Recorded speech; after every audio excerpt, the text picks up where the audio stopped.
Hola amigos, muy buenas tardes. Estamos en esta ocasión reunidos para explorar acerca de algunos elementos importantes que consideramos valiosos para mostrar una actitud cada vez más cuidadosa, más responsable y quizás exija de nosotros algunos detalles importantes que calculen nuestras conductas en relación a la prevención en lo relacionado con el maltrato psicológico, el maltrato emocional, que consideramos vital en el Perú de hoy, que como sabemos está singularmente afectado en este aspecto.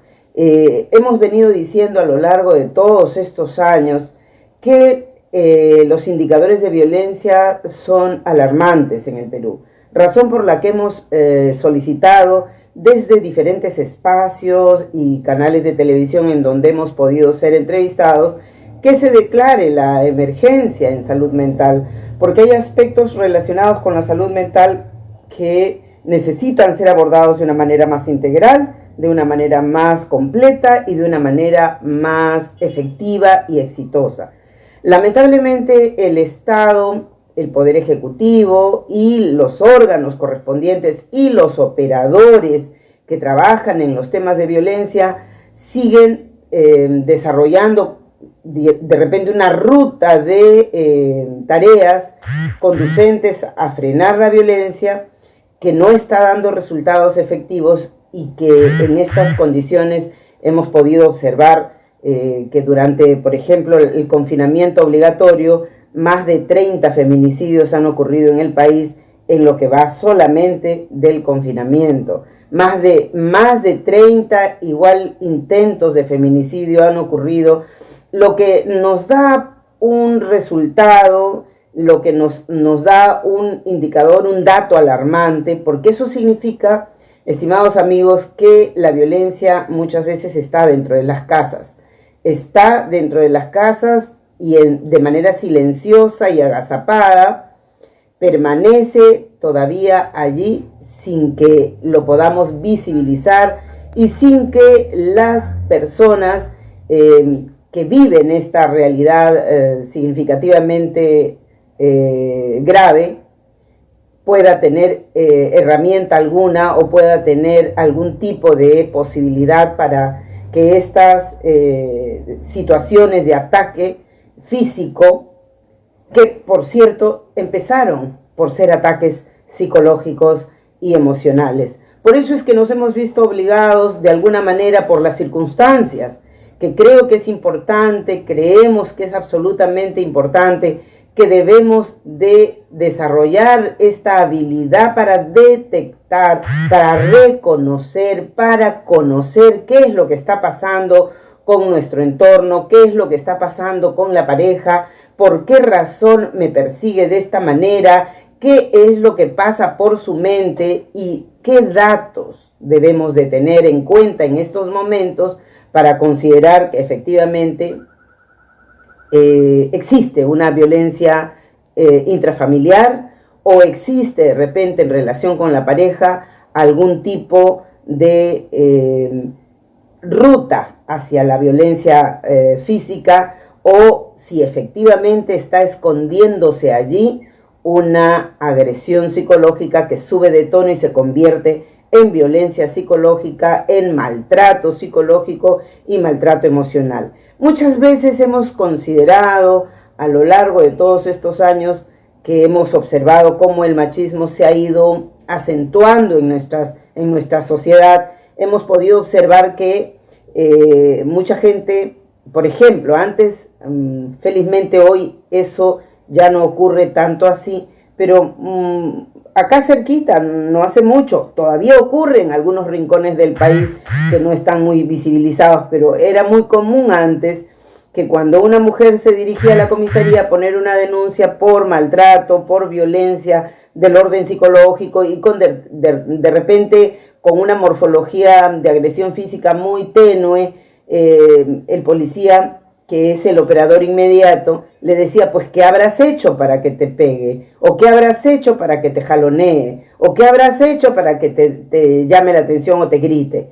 Eso es muy común, ¿verdad? Era antes mucho más extendido y masivo. Hoy no lo es tanto, pero todavía ocurre en los rincones del país, felizmente que ya no es tan extendido y felizmente que hay una especie de toma de conciencia respecto de los policías y de los operadores que trabajan en esta tarea, y los centros de emergencia mujer que contribuyen para hacer que haya una visibilización de esta ruta de la violencia, y también para entrenar a quienes son los operadores y que trabajan y que debemos todos trabajar de manera, digamos, conjunta, de manera unitaria para lograr propósitos mayores. Entonces, es muy importante, estimados amigos, que podamos el día de hoy ir desgranando algunos elementos que pueden ser significativos en ese descubrimiento. No vamos a poder terminar, hemos decidido dividir el tema de hoy en 2 fechas para poderlo tocar con suficiencia. Debemos saber que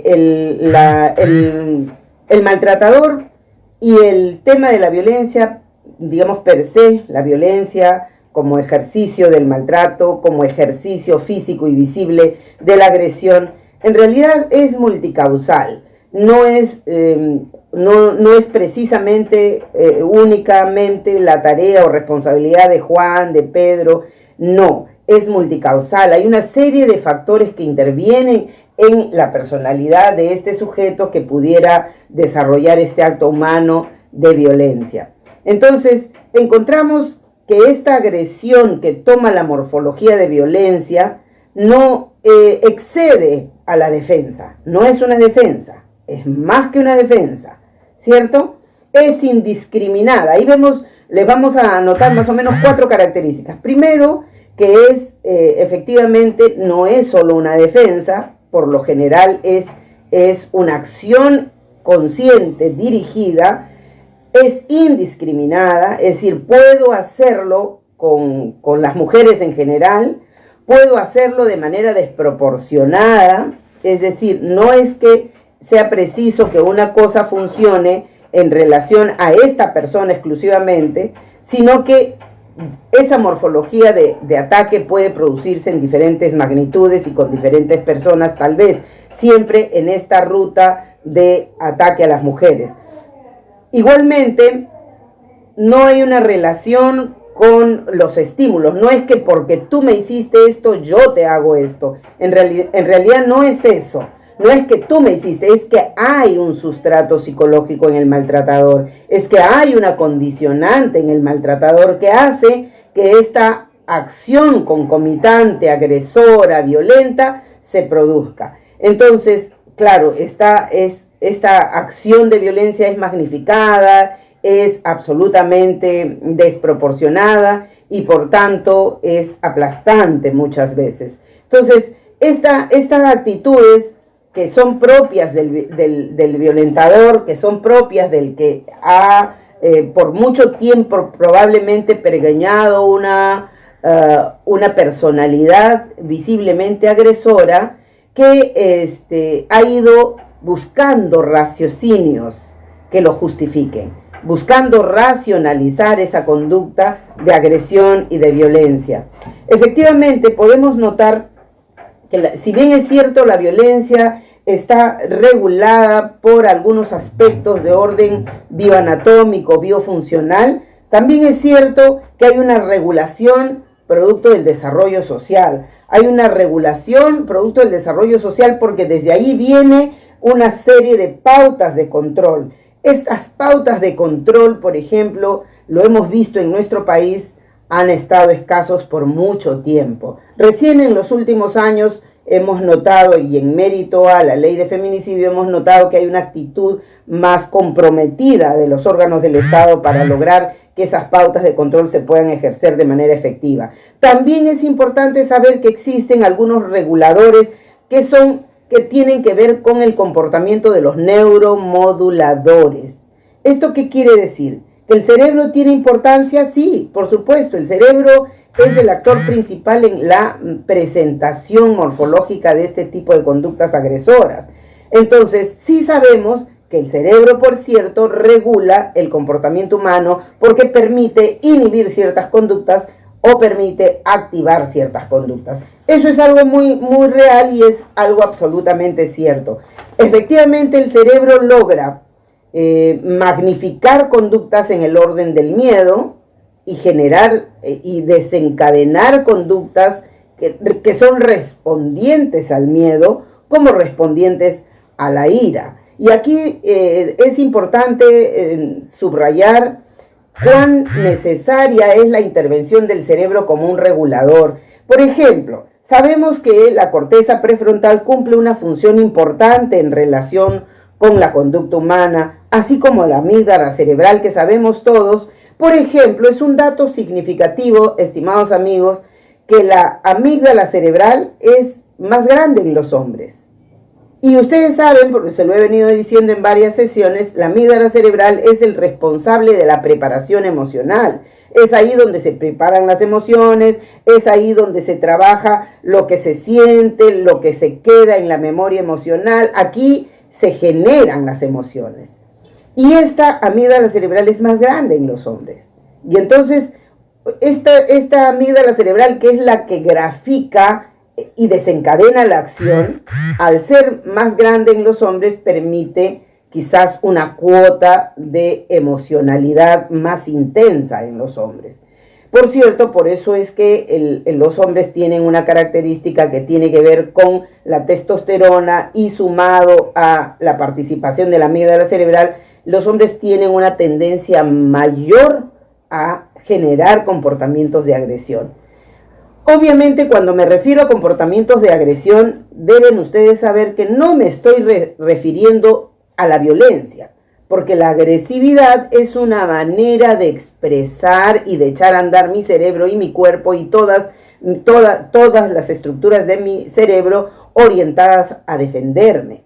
Entonces, la agresión no es en sí misma la dificultad, es el grado, la intensidad, la frecuencia de la agresión, la magnificencia de la agresión, esta presentación morfológica extrema de la agresión y esta intencionalidad subliminal, subrepticia que está moviendo como un elemento detonador detrás de la agresión para que esta agresión adquiera esta condición de violencia. Entonces, si bien es cierto, la corteza prefrontal ejerce una acción controladora, una acción modeladora sobre la amígdala cerebral. Y es importante saberlo porque efectivamente la corteza prefrontal tiene más bien una posibilidad mayor para las mujeres. Y esta corteza prefrontal que hace el trabajo de afinar, de modelar, de intervenir, de decirle a la amígdala que está siendo abrupta, que está siendo ruda y que está siendo, por ejemplo, respondiendo tal cual como lo hiciera solo el cerebro reptil, le dice un momentito, no actúes así, espérate, ten calma, lo frena. La corteza prefrontal sirve entonces de freno. Y así por el estilo tenemos, por ejemplo, la participación del hipocampo, el 30% más grande lo tienen las mujeres, y el hipocampo es el que guarda la memoria emocional. Por eso es que las mujeres, usted ha visto, los conflictos siempre ocurren porque las mujeres vuelven a la carga cuando mencionan, bueno, surge un conflicto, discuten en la pareja y bueno, al final de repente termina en una reconciliación y se entiende que el tema está zanjado. Pero ocurre que la próxima discusión, luego de una semana o un par de semanas, la mujer recuerda lo que ha pasado y le dice, no, pero yo me acuerdo si tú me dijiste tal cosa, ya sé cómo tú vas a actuar. El hombre se queda sin armas y le dice, bueno, pero ese tema lo habíamos solucionado. Sí, pero es que yo no me olvido. Y a menudo es verdad, las mujeres no olvidamos estas circunstancias emocionalmente, digamos, conflictivas o emocionalmente impactantes y la guardamos en el hipocampo mucho más que los hombres porque nosotros tenemos un 30% más de actividad en esta zona. Igualmente ocurre que es muy importante subrayar que también hay un componente mayor en esta estructura llamada el giro del cíngulo. ¿Y por qué me refiero a esta zona? Porque esta es una de las áreas que se va a ver comprometida en el desarrollo de una condición que luego vamos a notar que no se encuentra efectivamente entrenada en el maltratador. El giro del cíngulo es la estructura en donde van a tener importancia la activación, la participación de las neuronas espejo. Y a estas neuronas espejo le debemos el desarrollo, la potenciación, la presentación de la empatía. Entonces, la empatía, que es un producto trabajado, por decirlo de alguna manera, por las neuronas espejo, y estas están siendo desarrolladas, activadas, movilizadas al amparo de justamente esta estructura que se llama el giro del cíngulo. Entonces, fíjense ustedes que nuestro cerebro no está exento, por tanto, a la presentación gráfica de la violencia como una característica del comportamiento humano. Entonces, sí es importante que nosotros nos demos cuenta que el hombre maltratador no es que me maltrató porque en ese momento yo lo provoqué, o es que me maltrató porque es que yo estoy siendo siempre provocadora, porque yo estoy haciendo las cosas mal, o porque yo estoy haciendo que él después se porte así, y porque luego me pide disculpas llorando. Estas son comentarios muy comunes, los hemos escuchado siempre, los hemos visto en la televisión a muchas personas que han recibido maltrato psicológico, maltrato emocional y maltrato físico, lo hemos escuchado repetir muchas veces. ¿Cuáles son las características de este perfil del maltratador? ¿Qué conductas van a ir teniendo? En primer lugar, usted tiene que saber que el maltratador es un hombre que responde básicamente a la orden de su amígdala cerebral, es un hombre intolerante, o una mujer puede ocurrir también. Es intolerante, no soporta, no tiene tolerancia, no resiste. ¿Qué no resiste? Aquello que no le gusta, aquello con lo que no comparte, aquello con lo que no está de acuerdo, aquello con lo que lo pone tal vez en peligro de perder poder. ¿No lo resiste? Sí. Lucho Jiménez dice, buenas tardes. Buenas tardes, estimado Lucho. Muchas gracias por acompañarnos. Patricia Janet dice, buenas noches. Muy buenas tardes, Janet. Muchas gracias por estar ahí. Bien, les decía que es el ser intolerante, por lo menos ahí ya estamos graficando un aspecto. ¿Se acuerdan ustedes? Yo les hablaba de una hormona singular, se llama oxitocina. Esa es la hormona de la tolerancia, de la paciencia, de la comprensión, del amor. Si una persona es intolerante, ¿qué podemos deducir? Que esta oxitocina no se encuentra en las cantidades suficientes para garantizar esa tolerancia, esa paciencia, esa resistencia a veces necesaria para la convivencia pacífica. Entonces, si una persona es intolerante, no tolera nada, es porque su oxitocina no está funcionando como debería. Eso significa que ya hay un indicador de que su cerebro tiene cierto tipo de neuroquímicos en un sentido mayor y otros tal vez menor. Entonces, también es otra característica el de ser galantes y seductores.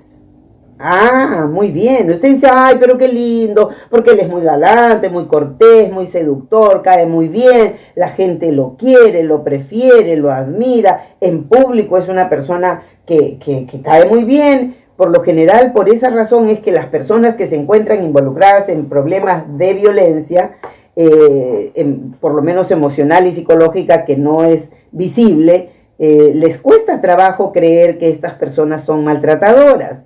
Porque dicen, ay, no, tan lindo que sé, no creo, debe ser la loca de su mujer la que está hablando tonterías. Seguramente ella pues le provoca. Eso lo he escuchado, literalmente casi lo he escuchado muchas veces. Y ocurre a menudo que eso bajonea, que eso le hace perder confianza y seguridad a las mujeres que sufren maltrato psicológico y dicen, de repente yo soy la culpable. Y terminan sin quejarse, menos sin denunciar, porque dicen, es que como no me pega ya, bueno, ¿qué importa? Seguramente ya le va a pasar. Y entonces viven por años en maltrato psicológico y emocional, por años soportando a que una persona le sea el galante y el seductor y el cordial y el correcto afuera, pero en su casa, con la esposa, maltratador y a menudo, por ejemplo, es una persona intolerante y autoritaria, que es otra característica, es autoritario. ¿Por qué? Porque yo digo A y es A. No hay lugar a discusión de ningún tipo, no hay lugar a discusión de ninguna naturaleza. Y eso es peligroso porque una persona autoritaria genera comportamientos de miedo. Cuando alguien es autoritario y se cierra de manera rígida en una conducta, en una manera de pensar, por lo general, ¿qué genera en su entorno inmediato, en la familia? Pues miedo. ¿Cuántas veces he escuchado yo decir, ay, no le digas a mi mamá porque mi mamá muere? O no le digas a mi papá porque mi papá va a venir hecho una furia. Mejor no. Porque estas personas por lo general son dueños de la verdad, entre comillas. Es decir, yo hago, yo decido, yo pienso y todos tienen que aceptar lo que yo decido y yo pienso. No hay lugar a discusión democrática, no hay lugar a generar consenso, no, porque lo que dice esta persona es necesariamente lo que se va a ejecutar. Entonces, esta condición de autoritarios son ya indicadores que nos ponen a pensar qué es lo que está ocurriendo y qué puede estar pasando. Efectivamente, existen, por ejemplo, aquí una característica muy propia del maltratador que tiene que ver con el tipo de pensamiento. ¿Qué decimos? Que hay un pensamiento rígido. Es decir, yo no salgo de mi cuadriculada manera de pensar. Estos son mis argumentos, estos son mis razonamientos y esto es lo que yo creo, yo siento, yo acepto y no acepto nada más. Si alguien pretende darle una explicación y decirle, mira, ¿qué te parece si lo hacemos así o asá? Y tratamos de negociar con él, pues se enoja. Se enoja y dice, no, que tú no tienes la razón, yo sé lo que hago. Y entonces la discusión acaba porque ahí ya no hay discusión posible. Sí o sí tengo la razón. Ese pensamiento rígido es el pensamiento que gobierna generalmente este tipo de relaciones donde una de las dos personas es maltratadora. Yo tengo la razón, yo sé lo que pienso, tú nomás tienes que decir que sí y tienes que aceptar, porque si no aceptas, entonces lo consiguiente es, por cierto, una violencia verbal, una violencia destructiva psicológicamente, como, por ejemplo, es muy propio cuando la mujer, muchas veces lo he escuchado, cuando la mujer dice, ay, no voy a comprar eso porque tengo que consultarle o tengo que pedirle permiso a mi esposo. Y algunas veces yo he preguntado, señora, pero usted no tiene posibilidad de manejar el dinero, ¿por qué razón usted no puede tomar la decisión? No, es que como mi esposo es el que trae la plata y él es el que decide, pues. Yo le voy a comunicar a ver qué él dice. Esa actitud, ¿qué me dice? Que la señora esta en mención no toma decisiones. Pues el tema de si trae o no trae la plata es un tema tal vez secundario aquí, porque eso es parte de un acuerdo. Y el vínculo y la sociedad conyugal es pues también una especie de sociedad donde nos ponemos de acuerdo. Y entonces, si yo tengo que pedirle permiso a mi esposo, ya no es consenso, ya no es acuerdo, es obediencia, es dependencia, es sumisión.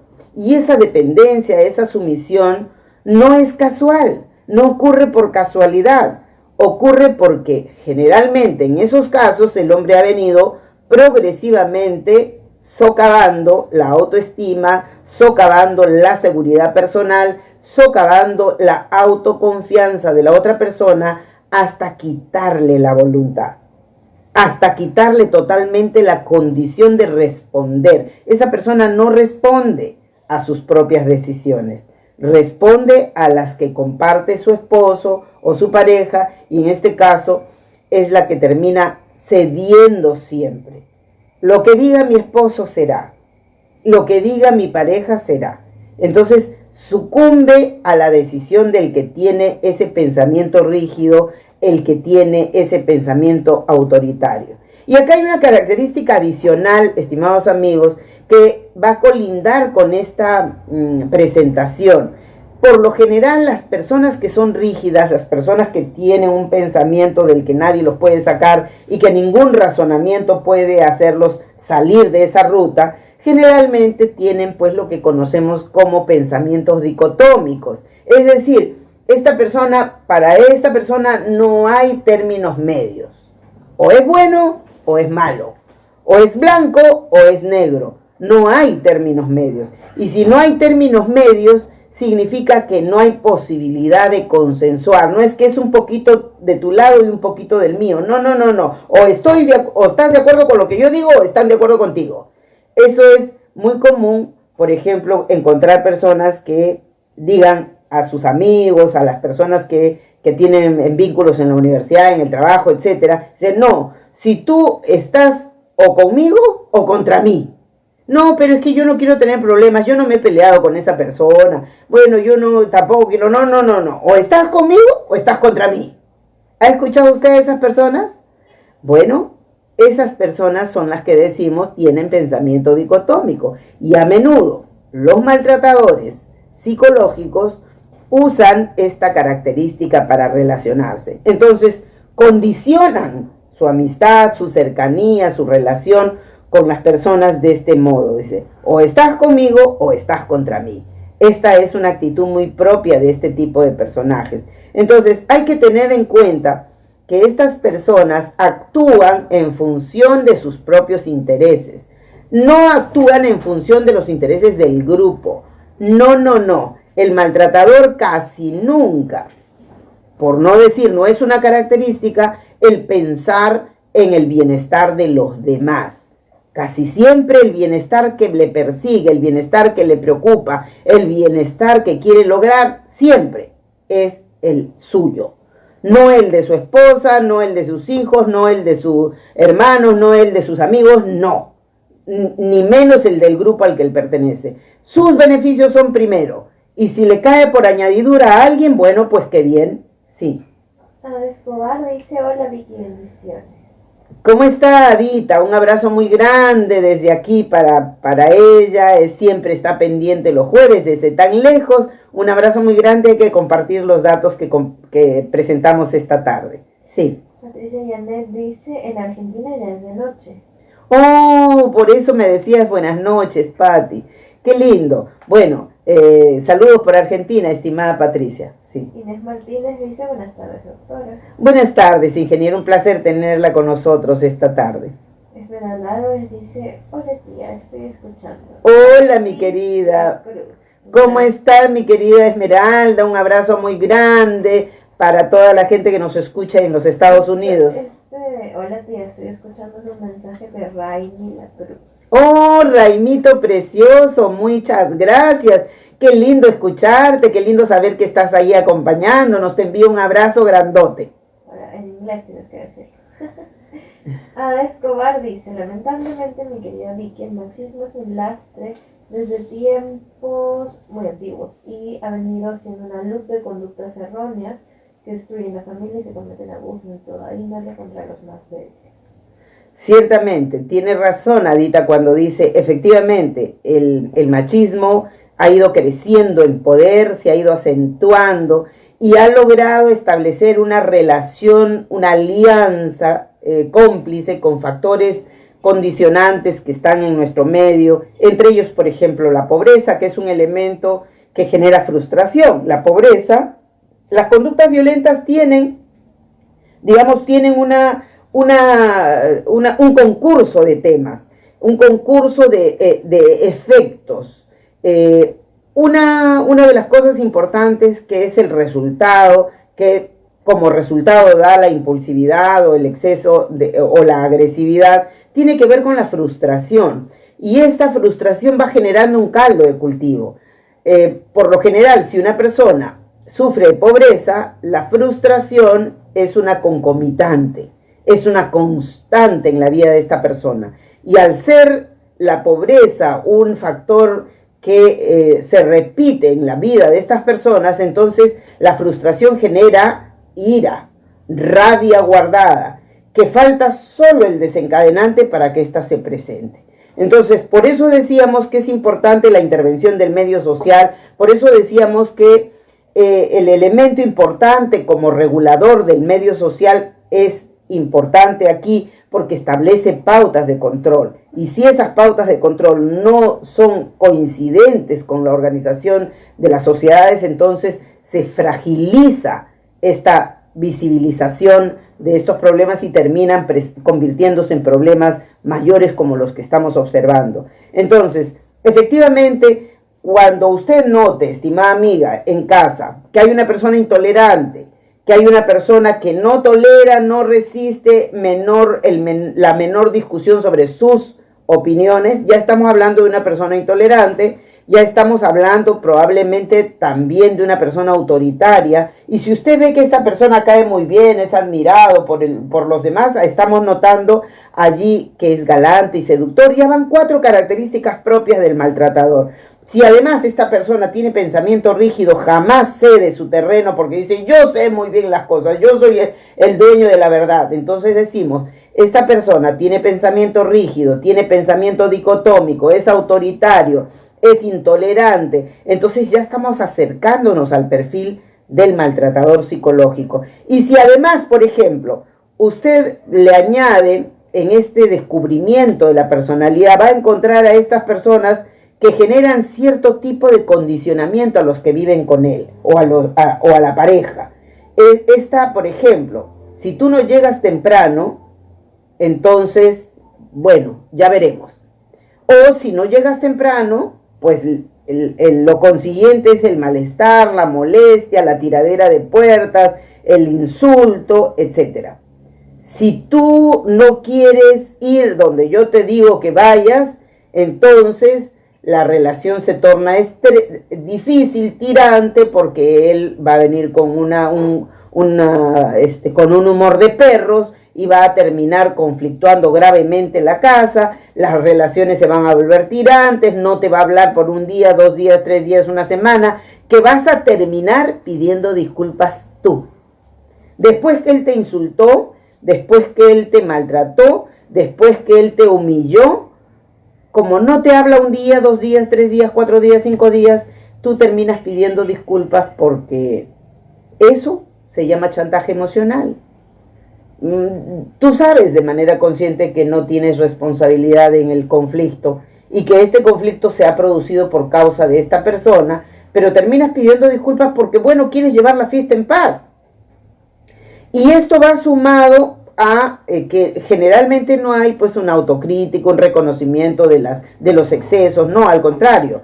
Yo hice esto, yo recuerdo un caso muy dramático de unas jovencitas que me comentaron el tema, porque la mamá pertenecía a una organización religiosa, y entonces la niña, la más grande, iba siempre con la mamá a los rituales de la iglesia, a veces iban todos los miembros de la familia, pero por lo general iba la niña más grande. Ocurrió un momento en que, no sé en qué momento ocurre, porque la niña dice que su mamá siempre compartía con ella, se ponían de acuerdo, por lo general entre ellas 2 tomaban las decisiones en la casa. Y el padre era más bien un padre dependiente, un poco sumiso, y cuando la mamá se enojaba, es el padre el que ponía el cuerpo para evitar que la mamá golpee a los hijos. Y entonces él decía, no le pegues a mis hijos, intervenía, evitaba que la correa le cayese a las niñas. Así fue discurriendo hasta que llegó un momento en que la niña más pequeña, que veía que la niña mayor era siempre como la preferida, porque la llevaban a pasear, porque con ella conversaba, con ella consultaba tal vez, pero con la niña menor no, y era más exigente con ella. Entonces un día le dice, pero mamá, tú a ella no le exiges nada, le permites todo. A mí me exiges todo y no me permites nada. Exactamente tal como sentía que ocurrían las cosas. Y entonces la mamá se enfureció a tal punto que le agarró de los pelos, la golpeó contra la pared y le dijo, a la madre no se le contesta. Dios te va a castigar porque la madre es intocable, tú no le puedes consultar, tú no le puedes responder de esa manera a la madre. Y lo encerró la encerró en un cuarto oscuro de castigo y le dijo, aquí vas a permanecer haciendo penitencia. Cuando llegó el esposo, encontró que la niña estaba castigada y le dijo, pero ¿por qué la has castigado? La has encerrado en ese cuarto, que no sé qué.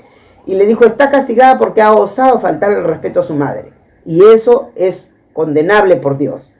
Y entonces la niña lloraba y suplicaba porque ahí se iba a quedar, incluso no iba a poder ir a dormir a su cuarto porque iba a permanecer en esa celda de castigo, haciendo penitencia. La niña empezó a asustarse, porque era una niña que tenía 8 años, empezó a asustarse, a reclamarle, y le decía, pídele perdón a Dios. Pero mamá, perdóname, ya no te voy a contar. Pídele perdón a Dios, pero Dios no me escucha. ¿Cómo no te va a escuchar? Otra vez a flagelarla a la niña porque estaba blasfemando, diciendo que por qué Dios no le escucha, si Dios le escucha a todos. Fíjense, estoy narrando un caso muy propio que probablemente usted conoce como muchos. Por ejemplo, es un caso de abuso parental en donde la madre ejerce esta influencia malsana con relación a sus niños, basándose, soportándose en esta herramienta de la religión, de la convicción religiosa, que pudiera tener ciertos, digamos, efectos positivos en el desarrollo de la personalidad, pero cuando calzan en una personalidad de maltratado, del maltratador, entonces esa combinación resulta hartamente perniciosa. Entonces, este maltratador por lo general ofrece una conducta que acusa, que persigue, que humilla, que maltrata, que insulta. Y yo escuché en alguna oportunidad también a las personas, a una pareja en una conversación, cuando la señora intervenía para opinar acerca de algo, él decía, espérate, y él hablaba. Cuando en el curso de la conversación volvía ella a intentar hablar acerca de lo que estaba ocurriendo y opinaba sobre algo, él volvía a decir, espérate, cállate. Y así se pasó toda la conversación, haciéndola callar a la mujer. A mí me dio, durante por lo menos 1 hora de la conversación que sostuvimos, eran personas que yo recién conocía, y pude notar durante toda la hora, mientras le explicaba al señor acerca de una contingencia legal, le explicaba yo al señor las cosas y a la señora, cada vez que ella aportaba, él la hacía callar. Entonces, obviamente yo no tenía derecho a intervenir porque no era un asunto que me estaban consultando, era una relación de tipo laboral, estábamos examinando una serie de aspectos de orden legal. Entonces, me incomodó la incomodidad y esta suerte de humillación que sufría en público la señora. Entonces, en un momento determinado, le dije, señor, si me permite, quiero escuchar la opinión de la señora. ¿Qué le parece a usted?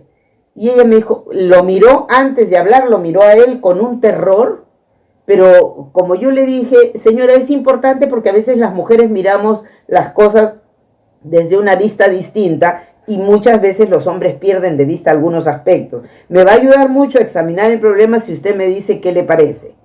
Entonces ella se sintió envalentonada por lo que yo le estaba autorizando a hablar y empezó a hablar, a explicarme, se despachó, porque en eso es muy importante. Saben ustedes que las mujeres hablamos mucho más que los hombres, ciertamente, ¿no? Obviamente cuando alguno de ustedes le pregunta alguna vez a una mujer, ¿qué te pareció la comida?, la mujer le dice a usted qué tal cantidad de sal tenía, si tenía pimienta, si tenía comino, si tenía algún tipo de aditamento, etcétera. Pero el hombre, cuando usted le pregunta qué te pareció la comida, ¿cómo le responde? Bien, listo.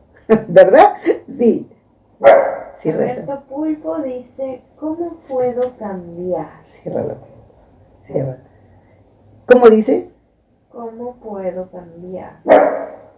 ¿Cómo puedo cambiar? Se refiere, ¿cómo puede cambiar quién? ¿La persona que está sufriendo el maltrato o el maltratador? Yo creo que está hablando de que quizá él es el maltratador. Hay una persona que nos está preguntando ¿cómo puedo cambiar? Es muy importante saber cuál es la posición, porque si estamos hablando del maltratador, entonces supuestamente la pregunta es desde la mirada de quien ejerce maltrato. Si estoy en la condición de maltratador, entonces es urgente la atención psicológica para identificar cuáles son los patrones motivacionales de esa conducta antes que ésta termine convirtiéndose en maltrato físico, porque ya la violencia psicológica, la violencia física, la violencia emocional, la violencia económica son delito en el Perú. Entonces, obviamente la violencia física tiene mayor gravitación para la ley. Entonces sí es necesario detenerse, sí es absolutamente indispensable detenerse. Y esto, si son algunos, yo tengo, por ejemplo, pauteados 25 características propias del perfil de un maltratador. Si tenemos solamente 5, ya estamos configurando la personalidad de un maltratador y ya estamos en condiciones de solicitar ayuda psicológica, y es importante que lo hagamos antes de que la personalidad termine desbordando, antes que la familia termine destruyéndose, antes que los hijos terminen enfermos psicológicamente, antes que la pareja termine rompiendo la relación y fracturando la seguridad personal, pero sobre todo presentando también una personalidad emocional quebrada, producto de una relación de maltrato psicológico que en este caso genera consecuencias bastante funestas en la personalidad de la víctima o de las víctimas, ¿no? Si es que hubiera, por ejemplo, en la familia hijos, los hijos terminan siendo muchas veces los que sufren como condición de víctimas de repente indirectas, pero sufren maltrato. Por lo general los hijos también sufren maltrato psicológico cuando hay maltrato contra la madre o a la inversa, porque he notado casos de mujeres maltratadoras también. He podido ser consciente de muchos casos de mujeres maltratadoras cuya constelación emocional está formándose obviamente desde la familia, con una familia maltratadora, y va arrastrándose y termina en una presentación morfológicamente peligrosa como el maltrato.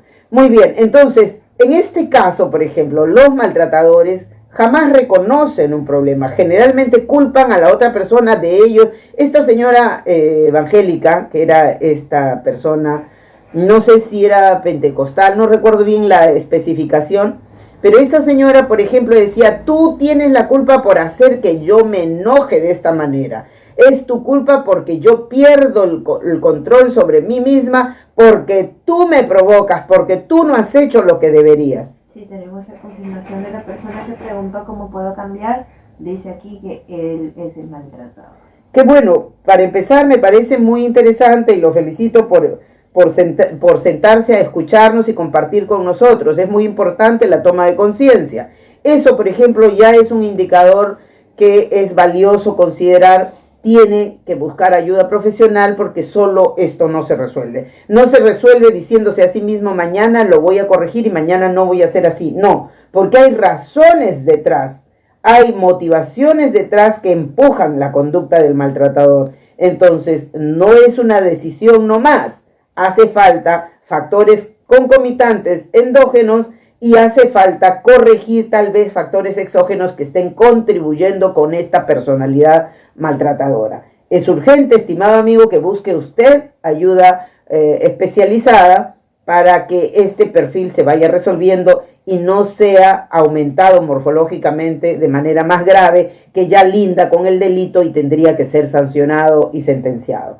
Entonces, lo convoco a que usted busque esa ruta que es importante a tiempo antes de causar daño a las demás personas. Muy bien, entonces, la persona que humilla, que descalifica, que le dice, por ejemplo, yo tenía un enamorado cuando estaban estudiando en la universidad y alguna vez llegó a la oficina donde yo trabajaba y yo estaba haciendo algunas cosas, escribiendo, y noté que él estaba calladito, ocupado, haciendo sus cosas, ¿no? Entonces me acerco y le pregunto, ¿qué estás haciendo? Por curiosidad. Y me dijo, escuchen ustedes la respuesta, que parecería una respuesta bastante común, bastante normal, etcétera, ¿no? Me dijo: estoy haciendo algo que tu cabecita no podría entender. ¿Se da usted cuenta cuál es el fondo? Yo sí sé, tú no sabes. Yo soy inteligente, tú no lo eres. ¿Correcto? ¿Eso qué significa? Descalificar. Eso significa aplastar psicológicamente a la otra persona. No es casual. y no es que se me salió, no, es absolutamente intencional. ¿Por qué ocurre este afán? ¿Por qué la persona se expresa de ese modo y se orienta a la humillación y al maltrato verbal, y a través del maltrato verbal el maltrato psicológico y emocional? ¿Por qué la descalificación? Porque necesito aplastarte para sentirme por encima. ¿Y por qué quiero sentirme por encima? Porque me siento por debajo, porque me siento inferior, porque tengo una profunda sensación de inferioridad que no me deja vivir y que me hace sufrir. Yo no quiero sentirme inferior, pero tengo un grave complejo de inferioridad y necesito maquillarlo, necesito sentirme superior. Y entonces maltrato a todos, en el trabajo, en la universidad, en la casa, a todos los maltrato para que se mantengan abajo y yo pueda sentirme gratificado ahí arriba. Eso, por ejemplo, es un indicador clarísimo del maltratador. El maltratador siempre busca la manera de aplastar a los demás para sentirse feliz. ¿Conoce usted a alguien que cada vez que maltrata a su esposa o a su esposo o a su novio, pareciera que lo disfruta? Se siente feliz después de haberla hecho sufrir. Y al revés, cuando la otra persona está feliz, está alegre, está contenta, esta persona pareciera que sufriera, se enoja más cuando esta persona está feliz. Y por lo general es una relación muy de encaje. Cuando la otra persona está feliz, él está muy enojado. Porque no tiene, desde su inconsciente hay una voz que le dice, nadie tiene derecho a ser feliz si tú no eres feliz. Y entonces hace todo lo posible exactamente para que la otra persona deje de ser feliz en ese momento. ¿Y dónde quedó esta frasecita importante que en el amor dice, yo soy feliz si tú eres feliz? ¿Verdad? Porque eso es amor. Yo soy feliz si tú eres feliz. Pero no ocurre siempre.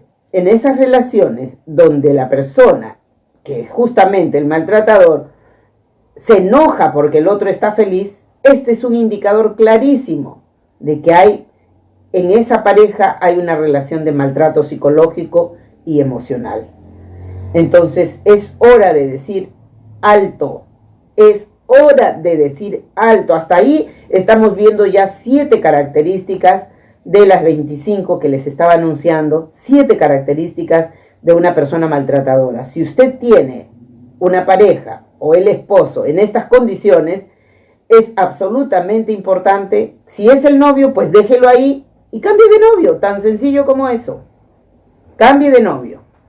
Si usted, si es el esposo, es más difícil cambiar de esposo, pues de la noche a la mañana. Allí tiene usted que pensarlo y tiene que pedir ayuda y tiene que buscar una intervención externa y profesional para que reoriente la pareja, el comportamiento de la pareja, o en su defecto, porque si esto se va agravando y no se resuelve, tenga la seguridad que el maltrato psicológico y emocional va a terminar, señora, escúcheme, va a terminar en maltrato físico. Si usted no detiene esta ruta, esto va a terminar en maltrato físico, que es hacia donde se dirige, porque el maltratador ejerce influencia y maltrato psicológico y emocional sobre la víctima para ablandarla, para preparar el terreno, para reblandecer su personalidad y luego hacer con ella lo que quiera. La maltrata es como una masa que está puliendo, que está definiendo, que está dándole forma. Con el maltrato psicológico le va dando forma, le va dando orientación, le va dando guía, le va dando norte, le va dando ruta. Por acá tienes que pensar, no por acá. Esa ruta es importante porque esa ruta la va a llevar a usted ¿a dónde? Al maltrato físico, que es ya la cereza del pastel. ¿Por qué? Porque en esta ruta donde no hay autocrítica, hay chantaje emocional, hay pensamiento dicotómico, etcétera, va a entrar ya la manipulación con el miedo. Un día está enojado totalmente, otro día está feliz. Generalmente está feliz cuando los demás están sufriendo. Y entonces la pareja se siente como invadida y se siente atemorizada porque no sabe qué hacer, porque esta persona de pronto cambia de humor, un rato está bien y el otro rato ya está enojado y entonces no se sabe qué hacer. Esto por lo general es una forma de ir acostumbrando a la persona a que yo soy dueño de todo, yo soy dueño del espacio emocional de mi casa y aquí todos son felices si yo lo permito y todos son tristes si yo así lo quiero. Entonces, estas personas por lo general se convierten o aparentan o dan la imagen o se expresan como personas que son víctimas. Y le dice, es que tú eres una mujer que no me estás atendiendo, que no me das atención, que no me cocinas lo que yo quiero y por eso estoy de mal humor. Tú eres la que me friega la vida y yo no tengo ganas de ir a trabajar por tu culpa. Y casi siempre de todo lo que me falta a mí o me sobra a mí es culpable la pareja, ¿no? A mí me va mal, eres culpable tú. A mí me va bien, ahí sí es mi responsabilidad. Pero si yo pierdo algo, me pasa algo, todo es responsabilidad de la otra persona. Y aparenta ser hipersensible. Aparenta tener una sensibilidad a flor de piel y que por eso se afecta gravemente. No es verdad. Es que le conviene chantarle la culpa a la pareja para que ésta siga sometiéndose y agache el acervis a fin de aceptar todo lo que esta persona le pueda indicar o le pueda responsabilizar. Por lo general, esto va de la mano, esto es como la puerta de entrada a una condición importante, a una condición fatal, que ya cuando ocurre, la situación se torna grave. Cuando esto ocurre, es momento de buscar ayuda de inmediato. ¿Cuándo?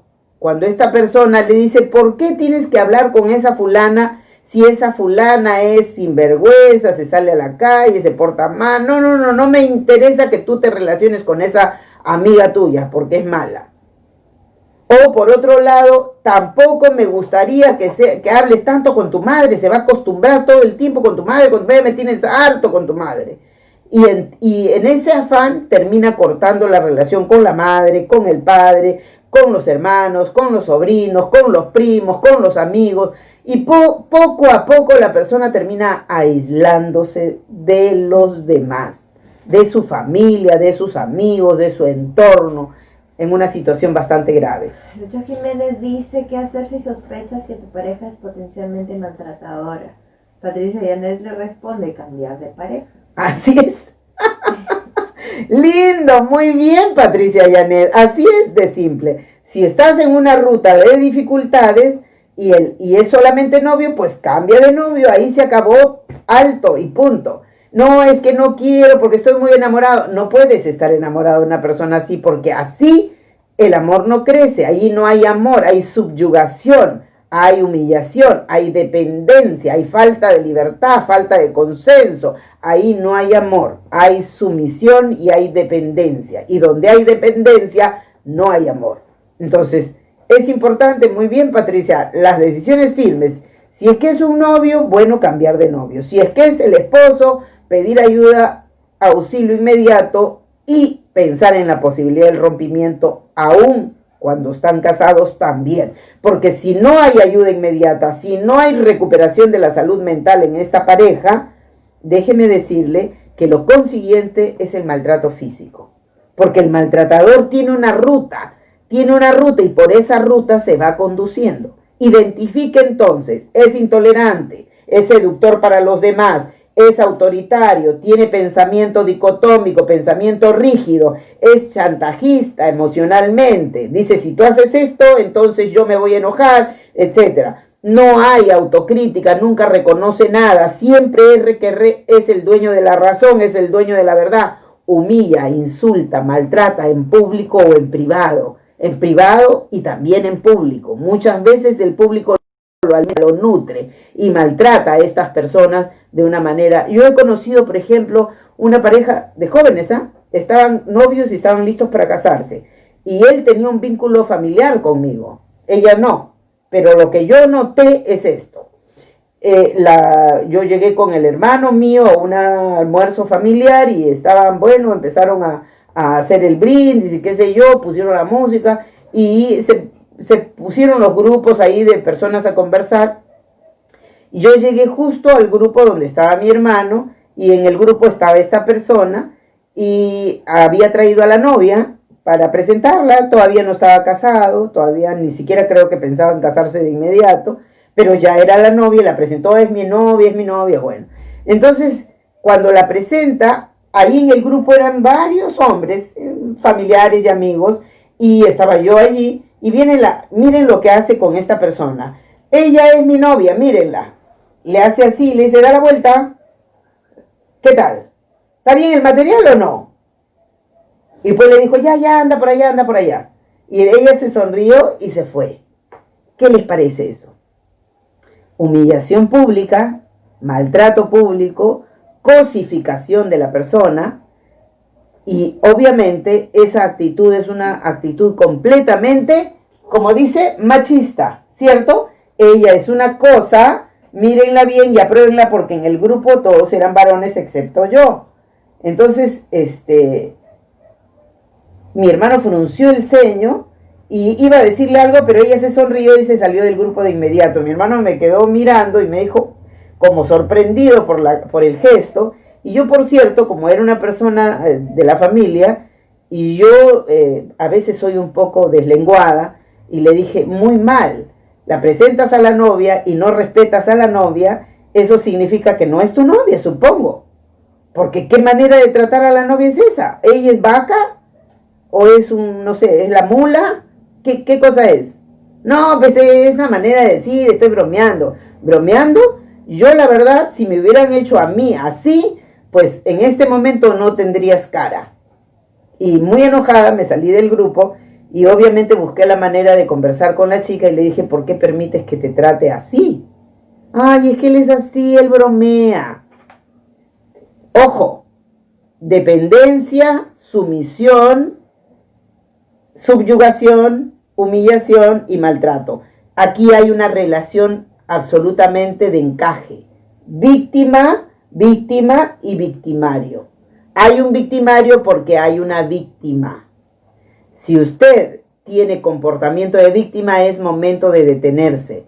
Si está soportando 3, 4, 5, 7 años así, está usted convertido en una víctima y va a seguir siendo víctima, porque no es que en un momento determinado va a venir el ángel del cielo y le va a cambiar la personalidad. Eso no es así.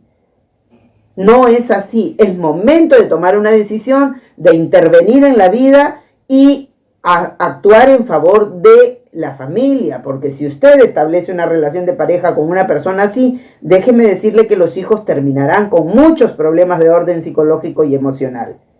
El maltrato no es una cosa que ocurre porque, en fin, el maltrato tiene una constelación emocional detrás, una constelación psicológica detrás, y tiene un propósito que persigue. Va a ese propósito, es como una escalera que va en ascendencia hasta llegar a la meta que persigue. Entonces hay que tener mucha firmeza en la toma de decisiones importantes.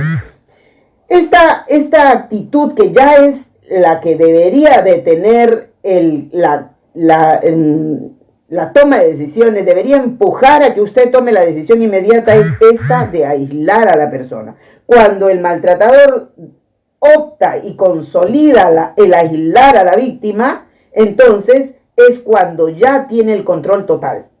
Cuando ya aísla a la víctima, ya la tiene sometida, ya la tiene aislada, ya la tiene en solitario, y ya ahí tiene la patente de corso para desarrollarse como el maltratador físico. Cuando la persona termina aislada, él se convierte en cruel, se convierte en insensible, y entonces continuamos con esta escalada peligrosa que nos acerca a la ruta final, que es la ruta de la violencia física, la destrucción de la autoconfianza, la destrucción del autoconocimiento, la pérdida de la autoestima, la fragilidad psíquica, la falta de amor propio. Cuando no hay amor propio, no hay amor para nadie. Usted tiene que saber que si usted no se ama, si usted no se reconoce, si usted no se respeta, es difícil que usted pueda darle a alguien algo que usted no tiene. Lo que usted vaya a darle a alguien tiene primero que desarrollarlo. Quiere darle amor a alguien, tiene usted que tener amor propio. Quiere darle respeto a los demás o a alguien, a su pareja, primero tiene que respetarse. ¿Quiere usted conocer a su novio, conocer a su esposo y tener una ruta por esa investigación acerca de su personalidad? Primero haga el esfuerzo de conocerse a sí misma. Entonces es tan importante que detectemos que donde hay autoritarismo, donde hay machismo, donde hay maltrato, donde hay insultos y humillación, donde hay descalificación, aunque se adornen con sonrisas, no es una broma. No es que me lo ha dicho de broma, no señor, no es una broma. Es subliminal el mensaje. Va detrás de la sonrisa el mensaje. El mensaje quiere decir, yo sé más que tú eres una pulga, yo te aplasto cuando yo quiero. Ese mensaje usted lo tiene que captar inmediatamente para ponerle alto ahí. En ese momento tiene usted que hacer alto. Hasta aquí vamos a llegar, continuaremos haciendo la explicación. Es importante, estimados amigos, que se den cuenta que el cerebro tiene muchos vericuetos que debemos emplear. Usted sabe que el 75% de nuestras conductas son subjetivas. El 75% de nuestras conductas están gobernadas por ese pensamiento, por las ideas, por lo que preparamos en nuestro cerebro. Entonces, el pensamiento es muy importante. El pensamiento grafica nuestra manera de percibir el mundo, nuestra manera de interpretar acerca de las cosas que ocurren en el mundo. Es muy importante saber que, fíjense ustedes, siempre les he mencionado, tenemos un cerebro reptil, que es el cerebro que es el cerebro más antiguo, ¿no? 500 millones de años de evolución de ese cerebro reptil, que es el cerebro que actúa por los deseos, por los instintos. Pero cuando hemos venido evolucionando, surgimos a un cerebro, le dimos pase a un cerebro límbico, al cerebro de las emociones, ¿verdad? Ya este cerebro que tiene 250 millones de años de evolución, porque el hombre va evolucionando. Pero en esa carrera de ir evolucionando un poco más y graficando el desarrollo evolutivo del cerebro humano, aparece el cerebro cortical, que es el cerebro per se del ser humano. Ese cerebro cortical que ya tiene pues más exquisito, nomás 50 millones de años de evolución, que es el que caracteriza, porque ahí tenemos el cerebro cortical que está en la cavidad craneana, es el que nos permite tomar las decisiones, darnos cuenta, ser conscientes, tomar las decisiones adecuadas y oportunas, ese cerebro. Cuando necesitamos el conocimiento, ¿es para entrenar el cerebro reptil?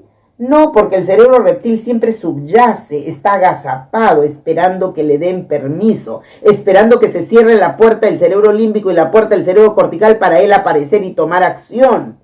Ese es el cerebro reptil que conduce al maltratador. Quiero en este momento, yo no voy a esperar, me sirves en este momento. Ese es el cerebro del maltratador. Un cerebro que desea y que consigue lo que quiere, que no espera, que no tolera, que no resiste. Ese es el cerebro del maltratador. Muy bien, entonces con esto estamos llegando al final de la tarde de hoy, estimados amigos. Espero dejarlos con algunas curiosidades para que ustedes lo vayan preguntando, pero es importante que nos demos cuenta que cuidar al cerebro es cuidar el producto del cerebro. Ese producto está en el pensamiento, en las ideas, en los conceptos.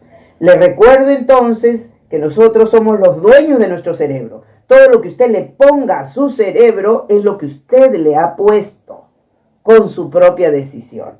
Entonces tenga cuidado con lo que le pone al cerebro, porque ese cerebro construirá, fabricará pensamientos y con esos pensamientos actuamos. Muy bien, hemos llegado al final de esta tarde.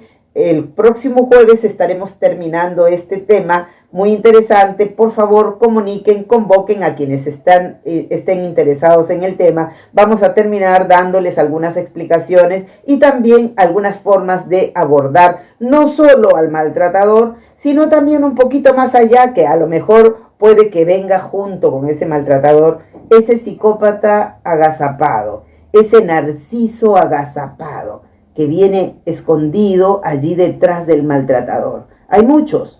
Se quedará usted sorprendida de cuántos psicópatas tenemos en nuestro medio que pertenecen y que son probablemente conocidos, vecinos, amigos, familiares, etc. ¿Cuántos narcisos conocemos y no nos damos cuenta? Pero ese narciso también está casado, también tiene familia, también tiene hijos, y lo más seguro es que sea un maltratador. Entonces vamos a encontrar algunos detallitos que nos pueden identificar, nos pueden ayudar a identificarlo. ¿Ya? Muy bien, entonces los vuelvo a convocar para el siguiente jueves a fin de que terminemos este tema interesante que hemos tocado el día de hoy. Les agradezco mucho de manera muy especial a todos los que se han concentrado ahí a escucharlos. Un beso muy grande, un abrazo fraterno y por favor hagan sus anotaciones, sus preguntas para que podamos irlos absolviendo pronto. Muchas gracias. Hasta la próxima.